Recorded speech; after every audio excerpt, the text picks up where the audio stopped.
Viewer discretion is advised. From movies to books, there's one surefire way to add suspense to a story: booby traps. But these devices aren't purely works of imagination. Ancient Egyptians used them to safeguard the tombs of pharaohs. The ancient Egyptians believed that you had to take everything that you would need in the afterlife with you. And the richer people in ancient Egyptian society had a lot more to take with them. Things like rare minerals, gold and silver, things like wood that's been imported, like cedar from Lebanon. Also inside the tombs are clever traps designed to trick intruders, including those following orders from an infamous general.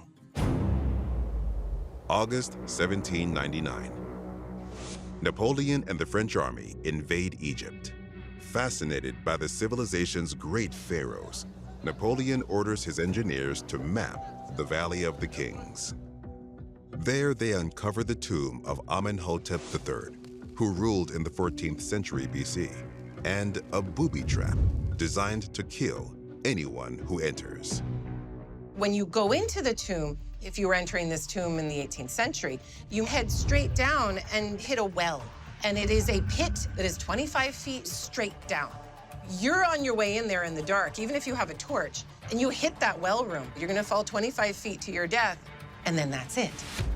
The well appears to be a variation on one of the oldest known booby traps, the pit trap.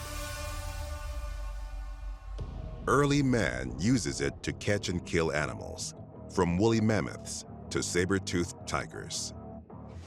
After digging a deep hole, the opening is camouflaged with lightweight debris.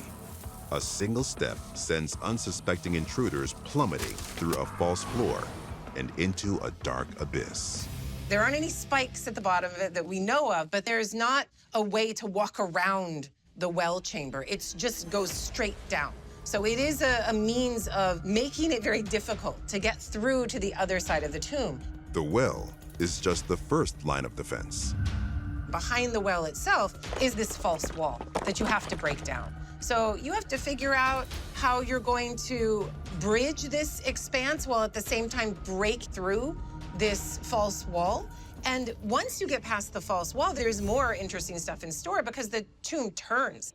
18th dynasty tombs did this all the time. They had a kind of circuitous route that they would take as if we're in the underworld itself, and there's no straight lines anymore, and you can't quite find your way in the dark. And the tomb of Amenhotep III is meant to replicate that. At the end of this labyrinth lies the pharaoh's burial chamber, but it's empty.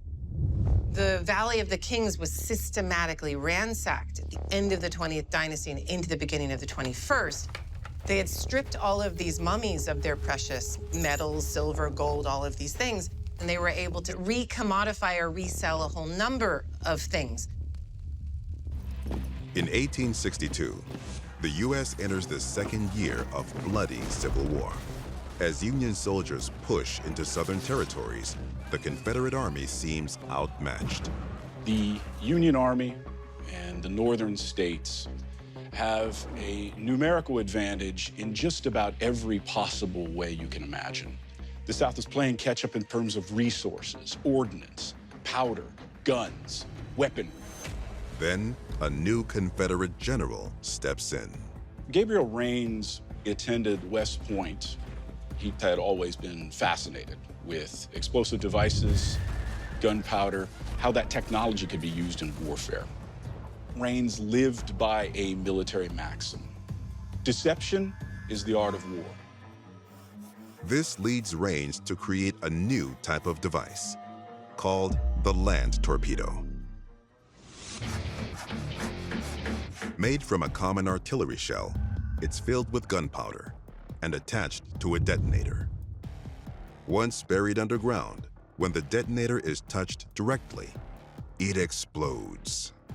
It could also be detonated through a wire or a string being connected to the sensitive primer and then subsequently to another object. And then, if someone moved that object, it could detonate the primer and the subterra shell would explode. On the evening of May 3rd, 1862, the Confederate Army is ordered to withdraw from Yorktown. As they're retreating, Gabriel Rains leaves a little present for the Union Army. He orders his men to begin planting sub-terra shells all over the position of Yorktown. The parapets, the fortifications, in the city itself. They were bombs, hidden bombs, attached to everyday objects. A coffee pot, a pickaxe, a shovel. After the traps are set, Rains and his men leave Yorktown to join Confederate soldiers heading to Richmond. As the Union Army arrived on May 4th, 1862 in Yorktown, the soldiers stumbled upon Rains' devices, booby traps all over town. So as the Union troops come into the camp that the Confederates have fled, the Union Army is going to stop and see valuable goods. This is not a world of mass production. They're going to grab those items and confiscate them, bring them into their own supply. As they're picking up coffee pots, they're picking up all sorts of supplies. They're exploding. Things are going boom. Several men are killed outright. Another dozen are wounded by Rains' devices. The Union Army's pursuit slows to a crawl, and the Confederates successfully retreat to Richmond. But Rains' booby traps have a much bigger impact.